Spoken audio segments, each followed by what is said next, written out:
خطاف. ويوما بعد يوم يتساقط العمال المضربون عن الطعام. فاليوم الأخ بوشعيب ها هو اليوم يغمى عليه أمام السلطات وأمام أعين كل المسؤولين هنا في المدينة ديال سلا. وحنا ما جينا اليوم لهذه الوقفة إلا باش نحذروا السلطات ديال مدينة سلا مما يمكن أن يقع لهؤلاء العمال المضربين عن الطعام منذ 12 يوما، وسلامتهم البدنية وحقهم في الصحة هي مسؤولية السلطات في مدينة سلا. كل السلطات في مدينة سلا، السلطات المحلية، سلطات العمالة، السلطات الأمنية، السلطات الصحية، السلطات الشغلية، كل السلطات مسؤولة اليوم أمام الشعب المغربي وأمام الرأي العام على الحق في الصحة ديال هذا المواطنين المضربين عن الطعام والمعتصمين، لا لشيء إلا لأنهم يطلبون من هذه السلطات أن تسهر على تطبيق القانون في هذه الشركة التي تسمي نفسها زورا تعاونية فلاحية. هذه التعاونية الفلاحية التي تدعي أنها تشتغل من أجل حقوق الفلاحين البسطاء والفقراء ومنهم هؤلاء العمال الفلاحون، هذه التعاونية أصبحت غولا رأسماليا لا يحترم أي شيء، لا يحترم القانون ولا يحترم الحقوق ولا يحترم حتى توصيات هذه الدولة. لأن اللجنة الوطنية ديال اللي تعقدات واللي تعقد آخر اجتماع ديالها بمقر وزارة الشؤون يوم 27 ديسمبر على ما يوم 27 ديسمبر نوفمبر، يعني آخر اجتماع عقدته يوم 27 نوفمبر، وصات بواحد 3 ديال التوصيات متفقين عليها كل الاعضاء ديال اللجنه الا هذا الباترون اللي كيسمي نفسه رئيس ديال التعاونيه. تصوروا معايا وزاره الشغل، وزاره الداخليه، وزاره الفلاحه، النقابه، العمال، كلهم متفقين على نفس الخلاصات، لانها خلاصات مشروعه، لانها هي القانون ديال البلاد.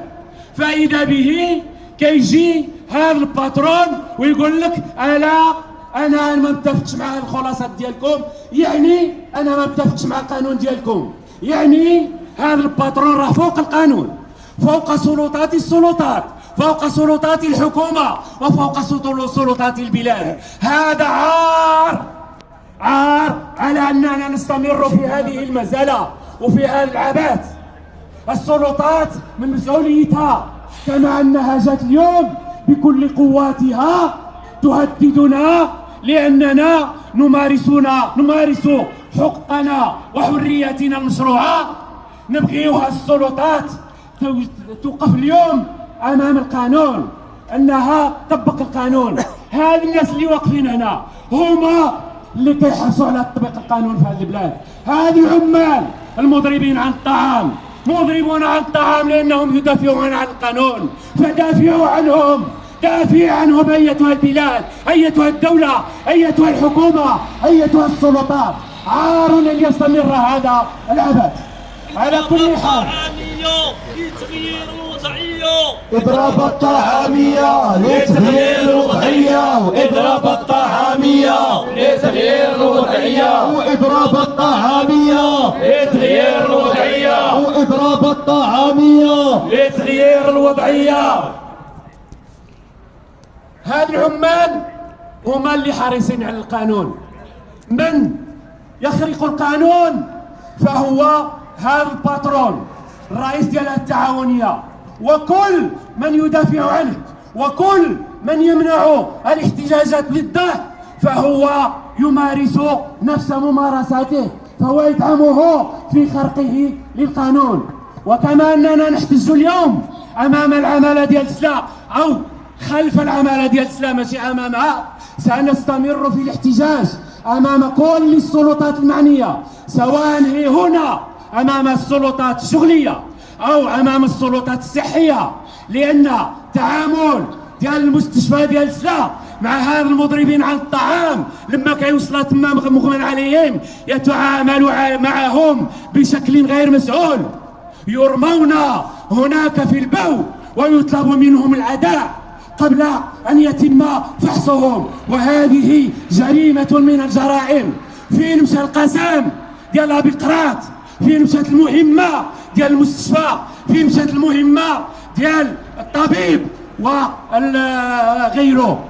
سنستمر في النضال، سنحتج أمام المستشفى، سنحتج أمام وزارة الشغل هنا في سلا وهناك في الرباط وأمام وزارة الفلاحة، وسنستمر في النضال وفي الاحتجاج مهما كلفنا الأمر، وأننا القمع لن يرهبنا، فنحن نعرف القمع جيدا والقمع يعرفنا جيدا، فلنستمر في النضال. وتحية لكم، وموعدنا يوم الأحد في الساعة 12 زوالا أمام مقر الوكالة في قافلة جهوية تضامنية احتجاجية إلى جانب هؤلاء العمال. وتحية للجميع.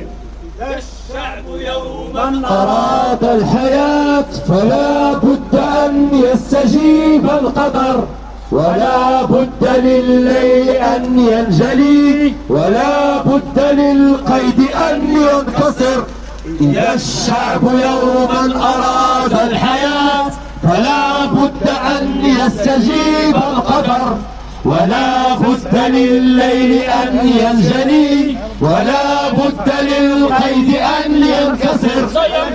حماة الحمى يا حماة الحمى، هلموا هلموا لنجد الزمن، لقد صرخت في عروقنا الدماء، نموت نموت ويحيى الوطن. حماة الحمى يا حماة الحمى، هلموا هلموا لمجد الزمن، لقد صرخت في عروقنا الدماء، نموت نموت ويحيى الوطن. يحيى الوطن.